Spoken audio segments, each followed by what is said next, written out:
Canada ਵਿੱਚ ਹਰ ਸਾਲ ਅਪ੍ਰੈਲ ਮਹੀਨੇ ਨੂੰ ਸਿੱਖ ਹੈਰੀਟੇਜ ਮੰਥ ਦੇ ਰੂਪ ਵਿੱਚ ਮਨਾਇਆ ਜਾਂਦਾ ਹੈ। ਇਸ ਮੌਕੇ ਖਾਲਸੇ ਦੇ ਪ੍ਰਕਾਸ਼ ਨੂੰ ਸਮਰਪਿਤ ਵੱਖ-ਵੱਖ ਪ੍ਰੋਗਰਾਮ ਕਰਵਾਏ ਜਾਂਦੇ ਹਨ।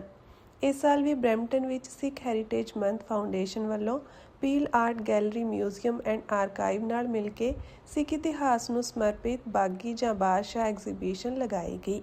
ਇਸ ਐਗਜ਼ੀਬਿਸ਼ਨ ਵਿੱਚ ਹੋਰ ਆਰਟਿਸਟ ਸਮੇਤ ਪੇਂਟਰ ਪਰਮ ਸਿੰਘ ਵੱਲੋਂ ਸਿੱਖ ਇਤਿਹਾਸ ਨਾਲ ਸੰਬੰਧਿਤ ਤਸਵੀਰਾਂ ਦੀ ਪ੍ਰਦਰਸ਼ਨੀ ਲਗਾਈ ਗਈ। ਪੇਂਟਰ ਪਰਮ ਸਿੰਘ ਨੇ ਆਪਣੀ ਕਲਾ ਰਾਹੀਂ ਸਿੱਖ ਇਤਿਹਾਸ ਦੇ ਅਹਿਮ ਪਲਾਂ ਨੂੰ ਬੜੀ ਸੁੰਦਰਤਾ ਨਾਲ ਪੇਸ਼ ਕੀਤਾ ਅਤੇ ਹਰ ਤਸਵੀਰ ਦੇ ਪਿੱਛੇ ਦੀ ਕਹਾਣੀ ਦੱਸਦੇ ਹੋਏ ਸੰਗਤ ਨੂੰ ਇਤਿਹਾਸਕ ਘਟਨਾਵਾਂ ਨਾਲ ਜਾਣੂ ਕਰਵਾਇਆ। ਇਸ ਪ੍ਰੋਗਰਾਮ ਵਿੱਚ ਹੋਰ ਵਿਸ਼ੇਸ਼ ਮਹਿਮਾਨਾਂ ਨੇ ਵੀ ਹਾਜ਼ਰੀ ਭਰੀ ਅਤੇ ਸਿੱਖ ਵਿਰਾਸਤ ਨੂੰ ਸਾਂਭਣ ਦੇ ਸੰਦੇਸ਼ ਨੂੰ ਮਜ਼ਬੂਤ ਕੀਤਾ। ਅਸੀਂ ਇਹ ਪੇਂਟਿੰਗ ਅਸਲ 'ਚ ਰੈਪਲੀਕਾ ਆਇਆ। ਇਹਦਾ ਓਰੀਜਨਲ ਕੰਮ ਪਹਿਲਾਂ ਜਿਹੜਾ ਸਿਡਨੀ ਸਿੱਖ ਮਿਊਜ਼ੀਅਮ ਸਿਡਨੀ ਉਹਦੇ 'ਚ ਲੱਗੀ ਹੋਈ ਹੈ ਅਤੇ ਇਹਦੇ ਵਿੱਚ ਅਸਲ 'ਚ ਇਸ ਪੇਂਟਿੰਗ ਰਾਹੀਂ ਮੈਂ ਗੱਲ ਕਰਨੀ ਚਾਹੁੰਦਾ ਸੀਗਾ ਕਿ ਵਾਇਲੈਂਸ ਬਾਰੇ ਅਸੀਂ ਕੀ ਸਮਝਦੇ ਹਾਂ ਅਤੇ ਇਹਦਾ ਨਾਂ ਸ਼ਸਤਰਧਾਰੀ ਖਾਲਸਾ।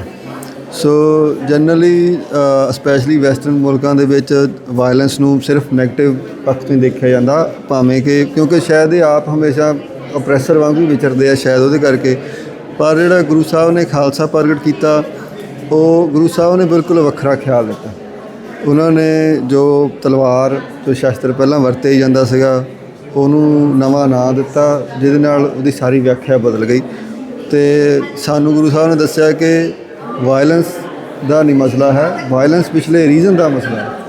ਸੋ ਜਦੋਂ ਰੀਜ਼ਨ ਕਹਿ ਲਓ ਕਿ ਕਿਸੇ ਨੂੰ ਸੁਤੰਤਰ ਕਰਨ ਲਈ ਹੋਵੇ ਉਦੋਂ ਉਹ ਕੋਈ ਮਤਲਬ ਨੈਗੇਟਿਵ ਚੀਜ਼ ਨਹੀਂ ਹੈ, ਸਗੋਂ ਉਹ ਜ਼ਰੂਰੀ ਚੀਜ਼ ਹੈ।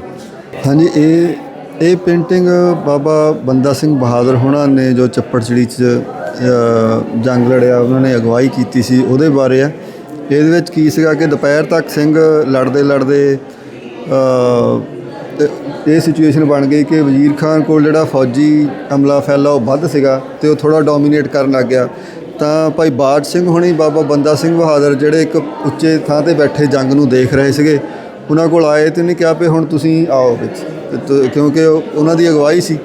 ਅਤੇ ਬਾਬਾ ਬੰਦਾ ਸਿੰਘ ਬਹਾਦਰ ਹੋਣੀ ਉਹਨਾਂ ਨੂੰ ਕਿਹਾ ਵੀ ਥੋੜ੍ਹਾ ਟਾਈਮ ਰੁਕਣਾ, ਅਜੇ ਹੋਰ ਰੁਕੋ। ਉਹ ਕਹਿੰਦੇ ਵੀ ਨਹੀਂ, ਆਪਣੇ ਹੱਥੋਂ ਗੱਲ ਨਿਕਲ ਰਹੀ ਹੈ।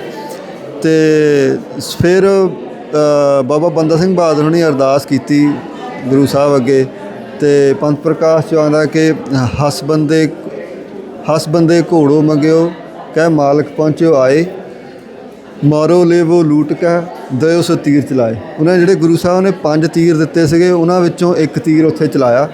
ਉਹਦੇ ਨਾਲ ਕੀ ਹੋਇਆ ਕਿ ਇਹ ਇਸ ਪਾਸੇ ਨੂੰ ਇਸ ਕਰਕੇ ਹੈ ਸਾਰਾ ਕੁਛ ਕਿ ਪਹਿਲਾਂ ਸਿੰਘਾਂ ਵੱਲ ਨੂੰ ਜੰਗ ਦਾ ਝੁਕਾਅ ਸੀਗਾ, ਪਰ ਜਦੋਂ ਤੀਰ ਚੱਲਿਆ ਤਾਂ ਉਹ ਬਿਲਕੁਲ ਹਵਾ ਬਦਲ ਗਈ, ਇੱਕ ਝੱਖੜ ਝੱਲ ਪਿਆ ਅਤੇ ਉਹ ਜਿਹੜੀ ਵਜ਼ੀਰ ਖਾਨ ਦੀ ਫੌਜ ਸੀਗੀ ਉਹਦੇ ਵੱਲ ਨੂੰ ਚੱਲ ਪਿਆ। ਫਿਰ ਜਦੋਂ ਸਿੰਘ ਜਾ ਪਏ ਤਾਂ ਕਿਉਂਕਿ ਗੁਰੂ ਸਾਹਿਬ ਦੇ ਤੀਰ ਦੀ ਬਰਕਤ ਵੀ ਸੀ ਅਤੇ ਉਹ ਸਾਰੀ ਸਿਚੁਏਸ਼ਨ ਬਦਲ ਗਈ ਅਤੇ ਥੋੜ੍ਹੇ ਸਮੇਂ ਬਾਅਦ ਹੀ ਸਿੰਘਾਂ ਨੇ ਵਜ਼ੀਰ ਖਾਨ ਨੂੰ ਕੈਪਚਰ ਕਰ ਲਿਆ ਸੀ। ਸੋ ਇਹ ਉਹਦੇ ਬਾਰੇ। ਇਹ ਪੇਂਟਿੰਗ ਬਾਬਾ ਗਰਜਾ ਸਿੰਘ ਅਤੇ ਬਾਬਾ ਬੋਤਾ ਸਿੰਘ ਹੋਣਾ ਦੀ ਹੈ। ਇਹਨਾਂ ਨੇ ਜਦੋਂ ਮਤਲਬ 1739 'ਚ ਨਾਦਰ ਸ਼ਾਹ ਆਇਆ, ਨਾਦਰ ਸ਼ਾਹ ਨੇ ਜ਼ਕਰੀਏ ਨੂੰ ਕਿਹਾ ਵੀ ਇਹ ਤਾਂ ਰਾਜ ਕਰਨਗੇ, ਸੋ ਇਹਨਾਂ ਨੂੰ ਨਹੀਂ ਕੋਈ ਰੋਕ ਸਕਦਾ। ਤਾਂ ਜ਼ਕਰੀਆ ਖਾਨ ਨੇ ਕਿਹਾ ਵੀ ਇੱਦਾਂ ਨਹੀਂ ਮੈਂ ਹੋਣ ਦੇਣੀ। ਸੋ ਉਹਨੇ ਬਹੁਤ ਜ਼ਿਆਦਾ ਵਧਾ ਦਿੱਤੀ, ਮਤਲਬ ਜੋ ਫੋਰਸ ਸੀਗੀ ਵਧਾ ਦਿੱਤੀ, ਅਤੇ ਉਹਦੀ ਜਿਹੜੀ ਫੌਜੀ ਐਕਟੀਵਿਟੀ ਸੀ ਪੰਜਾਬ 'ਚ ਉਹਨੇ ਬਹੁਤ ਤੇਜ਼ ਕਰਤੀ। ਉਹਦੇ ਨਾਲ ਸਿੰਘ ਉਸ ਸਮੇਂ ਮਤਲਬ ਆਸੇ ਪਾਸੇ ਹੋ ਗਏ, ਜੰਗਲਾਂ ਚਲੇ ਗਏ, ਦੂਜੇ ਪਾਸੇ ਨੂੰ ਆਲੇ ਦੁਆਲੇ ਹੋਰ ਜਿਹੜੇ ਇਲਾਕੇ ਉਹਨਾਂ ਚਲੇ ਗਏ। ਅਤੇ ਕਿਸੇ ਨੇ ਦੇਖਿਆ 2 ਸਿੰਘਾਂ ਨੂੰ, ਭਾਈ ਗਰਜਾ ਸਿੰਘ ਬੋਤਾ ਸਿੰਘ ਉਹਨਾਂ ਨੂੰ, ਅਤੇ ਉਹਨੇ ਕਿਹਾ ਕਿ ਵੀ ਇਹ ਸਿੰਘ ਨੇ, ਉਹ ਸਾਖੀ ਸਾਰੀ ਤੁਸੀਂ ਜਾਣਦੇ ਹੋ।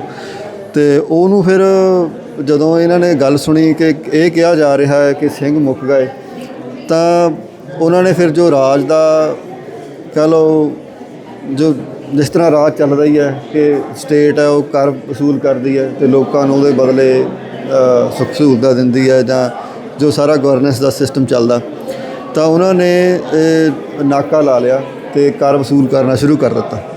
ਸੋ ਥੋੜ੍ਹਾ ਟਾਈਮ ਉਹਨਾਂ ਨੂੰ ਲਾਹੌਰ ਵਾਲਿਆਂ ਨੇ ਇਗਨੋਰ ਵੀ ਕੀਤਾ, ਪਰ ਅਲਟੀਮੇਟਲੀ ਫਿਰ ਜੰਗ ਹੋਈ। ਅਤੇ ਉਹ ਜੰਗ ਵਿੱਚ ਕਿਉਂਕਿ ਇਹਨਾਂ ਨੇ ਗੱਲ ਹੀ ਇਸਟੈਬਲਿਸ਼ ਕਰਨੀ ਸੀ ਕਿ ਆਪਾਂ ਐਗਜ਼ਿਸਟ ਕਰਦੇ ਹਾਂ ਅਤੇ ਕਰਾਂਗੇ, ਸੋ ਉਹਨਾਂ ਨੇ ਸ਼ਹਾਦਤਾਂ ਦੇ ਕੇ ਗੱਲ ਨੂੰ ਪੂਰੇ ਜ਼ੋਰ ਨਾਲ ਇਸਟੈਬਲਿਸ਼ ਕੀਤਾ ਅਤੇ ਇਹਨਾਂ ਨੂੰ ਪੰਥ ਵਿੱਚ ਆਪਾਂ ਦੋਵਾਂ ਨੂੰ ਬਾਬਾ ਬੰਦਾ ਸਿੰਘ ਬਹਾਦਰ ਤੋਂ ਬਾਅਦ 2 ਬਾਦਸ਼ਾਹ ਮੰਨਦੇ। ਹਾਂਜੀ, ਇਹ ਪੇਂਟਿੰਗ ਹੈ ਕਿ ਜਦੋਂ 18ਵੀਂ ਸਦੀ ਦੇ ਵਿੱਚ 1748 'ਚ ਅਬਦਾਲੀ ਆਇਆ, ਉਦੋਂ ਸਾਰੀ ਪੋਲੀਟਿਕਸ ਬਦਲ ਗਈ ਅਤੇ 1746 'ਚ ਛੋਟਾ ਘੱਲੂਘਾਰਾ ਹੋ ਕੇ ਹਟਿਆ ਸੀਗਾ। ਅਤੇ ਪਹਿਲਾਂ 1733 ਦੇ ਵਿੱਚ ਨਵਾਬ ਕਪੂਰ ਸਿੰਘ ਹੁਣਾਂ ਨੇ ਇੱਕ ਤਰ੍ਹਾਂ ਨਾਲ ਔਰਗਨਾਈਜ਼ ਕੀਤਾ ਸੀਗਾ ਸਾਰਾ ਕੁਛ, ਅਤੇ ਬੁੱਢਾ ਦਲ ਅਤੇ ਤਰਨਾ ਦਲ ਬਣੇ ਸੀਗੇ। ਫਿਰ ਸਮਾਂ ਪੈਂਦਿਆਂ 1746 ਤੱਕ ਅਤੇ ਗਾਹਾਂ 1748 ਤੱਕ ਉਹ ਜਥੇ 66 ਹੋ ਗਏ ਸੀ, ਪਹਿਲਾਂ 6 ਸੀਗੇ। ਅਤੇ ਉਹਨਾਂ ਨੂੰ ਫਿਰ ਕਿਉਂਕਿ ਅਬਦਾਲੀ ਆਉਣਾ ਸ਼ੁਰੂ ਹੋ ਗਿਆ ਸੀਗਾ, ਸੋ ਸਾਰਾ ਕੁਛ ਰੀਆਰਗਨਾਈਜ਼ ਕਰਨ ਦੀ ਵਿਚਾਰ ਕੀਤੀ। ਨਵਾਬ ਕਪੂਰ ਸਿੰਘ ਹੁਣੀ, ਜੱਸਾ ਸਿੰਘ ਆਹਲੂਵਾਲੀਆ ਹੁਣੀ ਅਤੇ ਹੋਰ ਜਿਹੜੇ ਪ੍ਰਮੁੱਖ ਲੀਡਰ ਸੀਗੇ, ਅਤੇ ਉਹ ਜਿਹੜੇ 66 ਜਥੇ ਸੀਗੇ ਉਹਨਾਂ ਨੂੰ 11 ਜਥਿਆਂ ਦੇ ਵਿੱਚ ਔਰਗਨਾਈਜ਼ ਕੀਤਾ, ਜਿਹਨਾਂ ਨੂੰ ਆਪਾਂ ਮਿਸਲਾਂ ਦੇ ਨਾਂ ਤੋਂ ਜਾਣਦੇ ਹਾਂ। ਉਹਦੇ ਵਿੱਚੋਂ ਜਿਹੜੀ ਮਿਸਲ ਸੀਗੀ ਨਿਸ਼ਾਨਾਂ ਵਾਲੀ, ਇਹ ਜਦੋਂ ਦਲ ਖਾਲਸਾ ਦੀ ਸਾਂਝੀ ਕੈਂਪੇਨ ਚੱਲਦੀ ਸੀਗੀ ਤਾਂ ਇਹ ਨਿਸ਼ਾਨ ਲੈ ਕੇ ਅੱਗੇ ਚੱਲਦੇ ਸੀ। ਸੋ ਨਿਸ਼ਾਨ ਦੇ ਵਿੱਚ ਹੀ ਸਾਰੀ ਨਿਸ਼ਾਨ ਹੇਠ ਹੀ ਜੰਗਾਂ ਲੜੀਆਂ ਜਾਂਦੀਆਂ। ਸੋ ਉਸ ਸਮੇਂ ਦਾ ਜੋ ਵਿਚਰਨ ਸੀਗਾ ਉਹ ਬਣਾਉਣ ਦੀ ਇਹਦੇ 'ਚ ਕੋਸ਼ਿਸ਼ ਕੀਤੀ ਹੈ। ਅਤੇ ਇਹਦੇ 'ਚ ਇੱਕ ਗੱਲ ਮੈਂ ਹੋਰ ਜੋੜਨੀ ਚਾਹੁੰਦਾ ਕਿ ਜਿਹੜਾ ਇਹ ਨਿਸ਼ਾਨ ਹੈ, ਇਹ ਜੋ ਉਸ ਵੇਲੇ ਜਾਂ ਹੁਣ ਵੀ ਹਮੇਸ਼ਾ ਤੋਂ ਜਿਸ ਤਰੀਕੇ ਨਾਲ ਜੋ ਸਿੱਖਾਂ ਦਾ ਰਾਜ ਦਾ ਦਾਅਵਾ ਹੈ ਜਾਂ ਗਵਰਨੈਂਸ ਦਾ ਦਾਅਵਾ ਹੈ, ਉਹਨੂੰ ਇਹ ਰਿਪਰੈਜ਼ੈਂਟ ਕਰਦਾ ਕਿ ਜਿਹੜਾ ਤਿੰਨੇ ਹੀ ਸ਼ਸਤਰ ਨੇ ਦੇਗ, ਤੇਗ ਅਤੇ ਫਤਿਹ ਨੂੰ ਰਿਪਰੈਜ਼ੈਂਟ ਕਰਦੇ। ਸੋ ਜਿਸ ਖਿਆਲ ਨੂੰ ਲੈ ਕੇ ਸਿੰਘ ਉਦੋਂ ਵਿਚਰਦੇ ਸੀਗੇ, ਉਸ ਗੱਲ ਨੂੰ ਕਹਿਣ ਲਈ ਇਹ ਪੇਂਟਿੰਗ ਬਣਾਈ। ਉਂਝ ਮਿਸਲ ਨਿਸ਼ਾਨਾਂ ਵਾਲੀ ਦੇ ਨਾਂ 'ਤੇ ਬਣਾਈ ਸੀ ਕਿ ਉਹਦੇ ਜਥੇਦਾਰ ਦਸੌਂਧਾ ਸਿੰਘ, ਅਤੇ ਇਹ ਉਹਦੇ ਬਾਰੇ ਹੈ। ਅੱਛਾ, ਇਹ ਪੇਂਟਿੰਗ ਹੈਗੀ ਜਦੋਂ 1761 ਦੇ ਵਿੱਚ ਅਬਦਾਲੀ ਨੇ ਲਾਹੌਰ ਦਾ ਸੂਬੇਦਾਰ ਲਾਇਆ ਸੀਗਾ ਉਬੈਦ ਖਾਨ। ਉਹਨੂੰ ਬੜਾ ਮਾਣ ਸੀਗਾ ਕਿ ਮੈਂ ਵੀ ਮੈਂ ਸਿੱਖਾਂ ਨੂੰ ਕਾਬੂ ਕਰ ਲੈਣਾ। ਇਸੇ ਵਹਿਮ ਦੇ ਵਿੱਚ ਉਹਨੇ ਗੁੱਜਰਾਂ ਵਾਲੇ ਪਾਸੇ ਸਰਦਾਰ ਚੜ੍ਹ ਸਿੰਘ ਹੋਣਾ 'ਤੇ ਉਹ ਹਮਲਾਵਰ ਹੋ ਕੇ ਵੀ ਗਿਆ। ਉਹਨੇ ਰਾਤ ਨੂੰ ਉੱਥੇ ਡੇਰਾ ਲਾਇਆ ਹੋਇਆ ਸੀਗਾ ਅਤੇ ਪਿੱਛੋਂ ਜੱਸਾ ਸਿੰਘ ਆਹਲੂਵਾਲੀਆ ਅਤੇ ਹੋਰ ਜਥੇਦਾਰ ਜਾ ਪਹੁੰਚੇ। ਰਾਤ ਨੂੰ ਹੀ ਉੱਤੇ ਹਮਲਾ ਕਰ ਦਿੱਤਾ ਅਤੇ ਉਹ ਮਤਲਬ ਇੰਨਾ ਡਰ ਗਿਆ ਕਿ ਆਪਣਾ ਸਾਰਾ ਸਾਜੋ ਸਮਾਨ ਛੱਡ ਕੇ ਲਾਹੌਰ ਨੂੰ ਦੌੜ ਆਇਆ। ਲਾਹੌਰ ਮਗਰੇ ਸਿੰਘ ਆ ਗਏ ਅਤੇ ਜਿਹੜੇ ਲਾਹੌਰ ਦੀ ਆਮ ਜਨਤਾ ਸੀ ਉਹਨੇ ਸਿੰਘਾਂ ਲਈ ਦਰਵਾਜ਼ੇ ਖੋਲ੍ਹ ਦਿੱਤੇ ਅਤੇ ਆਪ ਉਬੈਦ ਖਾਨ ਕਿਲ੍ਹੇ 'ਚ ਬੰਦ ਹੋ ਕੇ ਬੈਠ ਗਿਆ। ਕਿਲ੍ਹਾ ਮਤਲਬ ਉਹਦੇ ਕੋਲ ਸੀਗਾ, ਪਰ ਬਾਕੀ ਸਾਰਾ ਕੁਝ ਸਿੰਘਾਂ ਕੋਲ ਸੀਗਾ। ਉੱਥੇ ਫਿਰ ਜਦੋਂ ਖਾਲਸੇ ਨੇ ਸਿੱਕਾ ਵੀ ਉੱਥੇ ਜਾਰੀ ਕੀਤਾ ਅਤੇ ਉੱਥੇ ਹੀ ਸਿੰਘਾਂ ਨੇ ਜੱਸਾ ਸਿੰਘ ਆਹਲੂਵਾਲੇ ਨੂੰ ਸੁਲਤਾਨੁਲ ਕੌਮ ਦਾ ਖਿਤਾਬ ਵੀ ਦਿੱਤਾ। ਸੋ ਇਹ ਉਸ ਮੂਵਮੈਂਟ ਦੀ ਹੈ ਜਦੋਂ ਉਹ ਖਿਤਾਬ ਦਿੱਤਾ। ਇਹਦੇ ਵਿੱਚ ਮਾਤਾ ਜੀ ਹੁਣੀ ਜਦੋਂ ਪਹਿਲਾਂ ਜੱਸਾ ਸਿੰਘ ਆਹਲੂਵਾਲੀਆ ਉਹ ਦਿੱਲੀ ਮਾਤਾ ਜੀ ਹੁਣਾਂ ਕੋਲ ਹੀ ਰਹੇ ਸੀਗੇ, ਉਹਨਾਂ ਨੇ ਅਸੀਸ ਦਿੱਤੀ ਸੀ ਕਿ ਤੁਹਾਡੇ ਅੱਗੇ ਸ਼ਾਇਦ ਉਹਨੇ ਕਿਹਾ ਤੁਹਾਡੀ ਸੰਤਾਨ ਅੱਗੇ ਅਤੇ ਤੁਹਾਡੇ ਅੱਗੇ ਚੋਭਾਂ ਵਾਲੇ ਤੁਰਿਆ ਕਰਨਗੇ। ਸੋ ਉਹ ਸਾਰੀ ਗੱਲ ਨੂੰ ਇਹਦੇ 'ਚ ਮਤਲਬ ਜਿੰਨਾ ਕੁ ਮੈਂ ਕਰ ਸਕਿਆ ਉਹ ਜੋੜਨ ਦੀ ਕੋਸ਼ਿਸ਼ ਕੀਤੀ ਹੈ। ਇੱਕ ਇਹ ਗੁਰਜ ਹੈ 6ਵੇਂ ਪਾਤਸ਼ਾਹ ਤੋਂ ਅੱਜ ਵੀ ਬੁੱਢਾ ਦਲ ਕੋਲ ਹੈ, ਉਦੋਂ ਤੋਂ ਚੱਲਦੀ ਆਉਂਦੀ ਹੈ। ਅਤੇ ਨਿਸ਼ਾਨ ਨੇ, ਬਾਜ ਹੈ, ਚੋਭਾਂ ਵਾਲੇ ਨੇ। ਅਤੇ ਇੱਕ ਜਿਹੜਾ ਉਸ ਵੇਲੇ ਮੁਗਲਾਂ ਦਾ ਸ਼ਾਹੀ ਰੰਗ ਸੀਗਾ ਉਹ ਸੀਗਾ ਲਾਲ। ਸੋ ਇਹ ਮਿਆਨ ਇਸ ਕਰਕੇ ਲਾਲ ਬਣਾਇਆ ਵੀ ਜਿਹੜੀ ਉਹ ਪਾਵਰ ਹੈ ਉਹ ਹੁਣ ਖਾਲਸੇ ਦੇ ਹੱਥ ਆਊਗੀ, ਖਾਲਸੇ ਦੇ ਹੱਥ ਹੀ ਰਹੂਗੀ। ਇਹ ਕਹਿ ਲਓ ਇਹ ਜ਼ਿਆਦਾ ਉੱਥੇ ਰਹੇ ਨਹੀਂ ਸੀ ਬਹੁਤਾ ਟਾਈਮ ਸਿੰਘ, ਇੱਕ ਤਰ੍ਹਾਂ ਨਾਲ ਸਿੰਬੋਲਿਕ ਹੀ ਸੀ ਬਹੁਤਾ ਕੁਛ। ਸਿੱਕਾ ਜਾਰੀ ਕਰਨਾ ਵੀ ਸਿੰਬੋਲਿਕ ਹੀ ਸੀ ਸਾਰਾ ਕੁਛ। ਬਸ ਇਹ ਸੁਨੇਹਾ ਸੀਗਾ ਸਾਰਿਆਂ ਨੂੰ ਕਿ ਇੱਥੇ ਹੁਣ ਸਿੰਘ ਹੀ ਬੈਠਣਗੇ। ਇਹ ਪੇਂਟਿੰਗ ਹੈ ਜੀ ਜਿਹੜਾ ਪਿੱਪਲੀ ਸਾਹਿਬ ਕੋਲ ਜੰਗ ਹੋਇਆ ਸੀਗਾ ਅਕਤੂਬਰ 1762। 17 ਅਕਤੂਬਰ 1762 ਨੂੰ ਇੱਕ ਦਿਨ ਦੀ ਜੰਗ ਹੋਈ ਸੀ ਅਬਦਾਲੀ ਦੀ ਫੌਜ ਦੇ ਨਾਲ। ਅਬਦਾਲੀ ਵੀ ਉੱਥੇ ਹੀ ਸੀ। ਸੋ ਅਸਲ 'ਚ ਫਰਵਰੀ 1762 ਦੇ ਵਿੱਚ ਵੱਡਾ ਘੱਲੂਘਾਰਾ ਹੋਇਆ ਸੀਗਾ। ਜਿਹੜਾ ਉਹ ਕੈਂਪੇਨ ਸੀ ਅਬਦਾਲੀ ਦੀ, ਉਹ ਅਸਲ 'ਚ ਸਿੱਖਾਂ ਨਾਲ ਹੀ ਸਿੱਝਣ ਆਇਆ ਸੀਗਾ।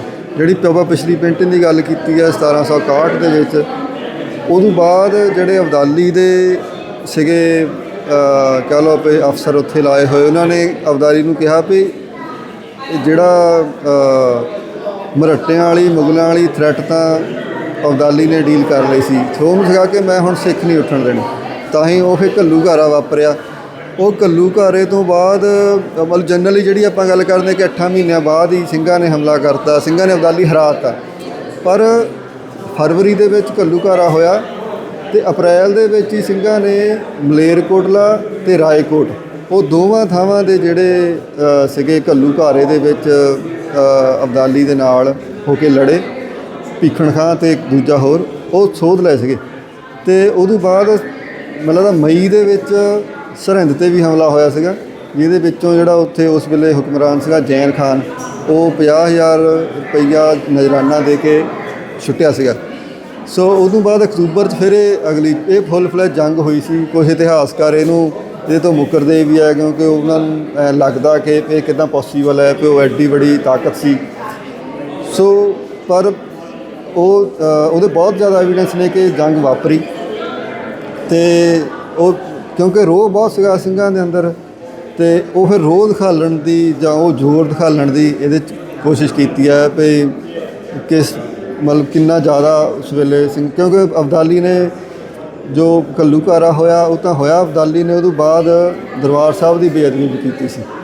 ਸੋ ਫਿਰ ਉਹ ਇੰਨਾ ਜ਼ਿਆਦਾ ਸੀਗਾ ਰੋਹ, ਸਾਰੇ ਕਹਿ ਲਓ ਕਿ ਮਾਰਨ ਨੂੰ ਸੀਗੇ ਉਹਨਾਂ ਦੇ ਅੰਦਰ ਬਹੁਤ ਜ਼ੋਰ। ਸੋ ਉਹ ਜ਼ੋਰ ਨੂੰ ਦਿਖਾਉਣ ਦੀ ਕੋਸ਼ਿਸ਼। ਇਹ ਪੇਂਟਿੰਗ ਦਾ ਨਾਮ ਪਾਤਸ਼ਾਹੀ ਅਤੇ ਬਾਦਸ਼ਾਹੀ ਹੈ। ਇਹ 2017-18 'ਚ ਮੈਂ ਬਣਾਈ ਸੀ।